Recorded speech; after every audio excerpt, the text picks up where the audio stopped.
श्लोक 35।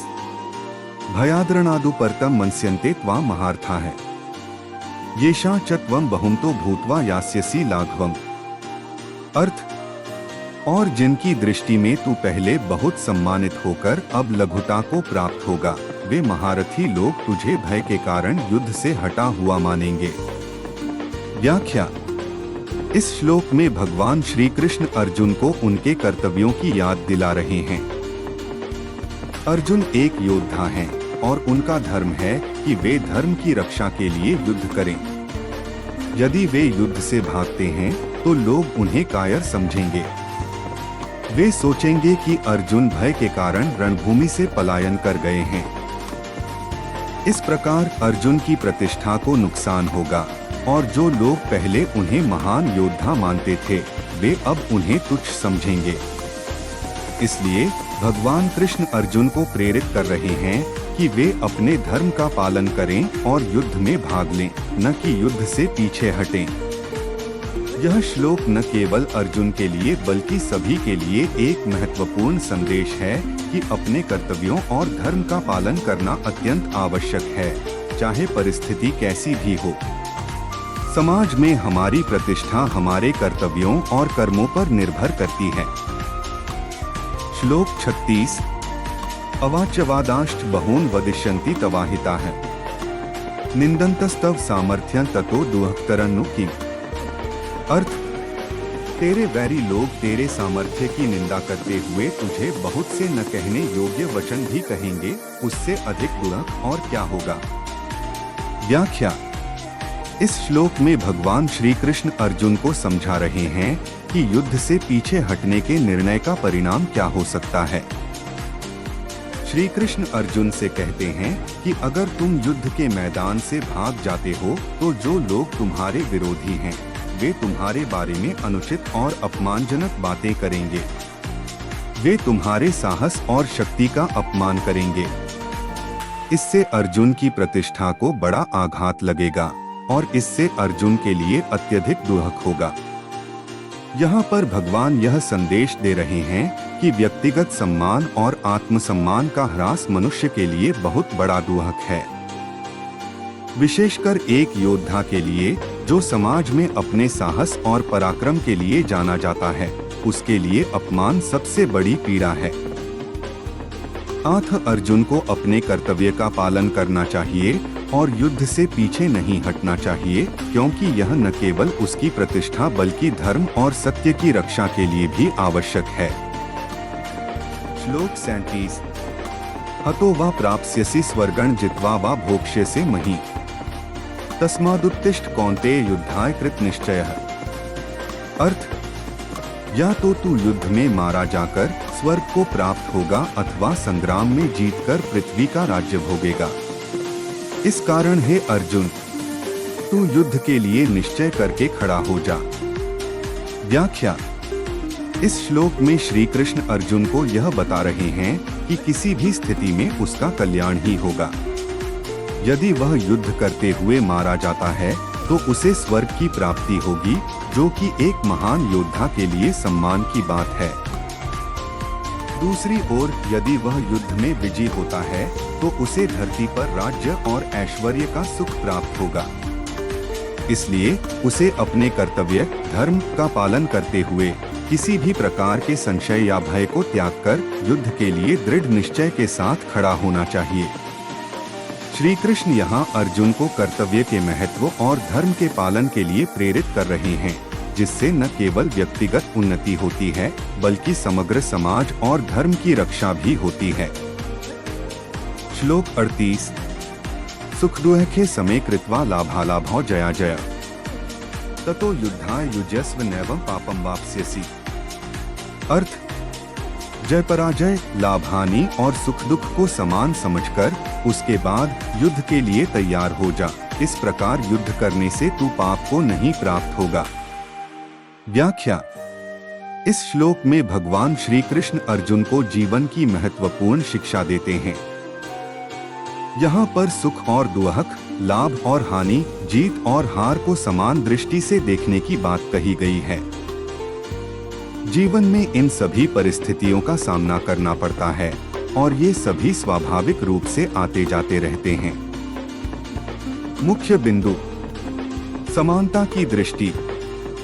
कृष्ण कहते हैं कि हमें सभी परिस्थितियों को समान दृष्टि से देखना चाहिए, चाहे वह सुख हो या दुख, लाभ हो या हानि, जीत हो या हार। ऐसा करने से मनुष्य किसी भी स्थिति में संतुलित रहता है और मनोवैज्ञानिक रूप से मजबूत बनता है। कर्तव्य का पालन। अर्जुन को उनके कर्तव्य का स्मरण दिलाया जा रहा है। युद्ध करना उनका धर्म है और इसे करने से वे अपने धर्म का पालन करेंगे। इस प्रकार के कर्तव्य के पालन से, जिसमें सभी स्थितियों में संभाव अपनाया जाए, पाप नहीं लगता। पाप से मुक्ति। जब कोई व्यक्ति निष्पक्ष होकर अपने कर्तव्यों का पालन करता है और परिणाम के प्रति आसक्त नहीं होता, तो उसे पाप नहीं लगता। परिणाम की चिंता से मुक्त होकर निष्काम भाव से कर्तव्य का पालन करना ही सच्चा धर्म है। आंतरिक शांति और आत्म साक्षात्कार। श्री कृष्ण यह भी बताते हैं कि इस संभाव को अपनाने से व्यक्ति आंतरिक शांति प्राप्त कर सकता है और आत्म साक्षात्कार की ओर अग्रसर हो सकता है। यह जीवन के उच्चतम लक्ष्यों में से एक है, जहां आत्मा परमात्मा से जुड़ती है। निष्कर्ष, यह श्लोक गीता के कर्मयोग का सार प्रस्तुत करता है, जिसमें कर्म करना आवश्यक है, लेकिन उसके परिणाम से आसक्त नहीं होना चाहिए। जीवन में आने वाली हर परिस्थिति को समानता से देखकर अपने कर्तव्य का पालन करना ही सच्ची योग्यता है और ऐसा करने से मनुष्य पाप मुक्त रहता है। इस दृष्टिकोण से जीवन को देखने पर आत्मा का उत्थान होता है और वह परमात्मा की ओर अग्रसर होती है। श्लोक 39। कर्मयोग का विषय। एषा ते विहिता सांख्ये बुद्धिर्योगे त्विमा श्रेणु। बुद्ध्या युक्तो यया पार्थ कर्मबंधन प्रहास्यसि। अर्थ, हे पार्थ, यह बुद्धि तेरे लिए ज्ञान योग के विषय में कही गई और अब तू इसको कर्मयोग के अध्याय 3 श्लोक 3 की टिप्पणी में इसका विस्तार देखें। विषय में सुन, जिस बुद्धि से युक्त हुआ तू कर्मों के बंधन को भली भांति त्याग देगा, अर्थात सर्वथा नष्ट कर डालेगा। व्याख्या।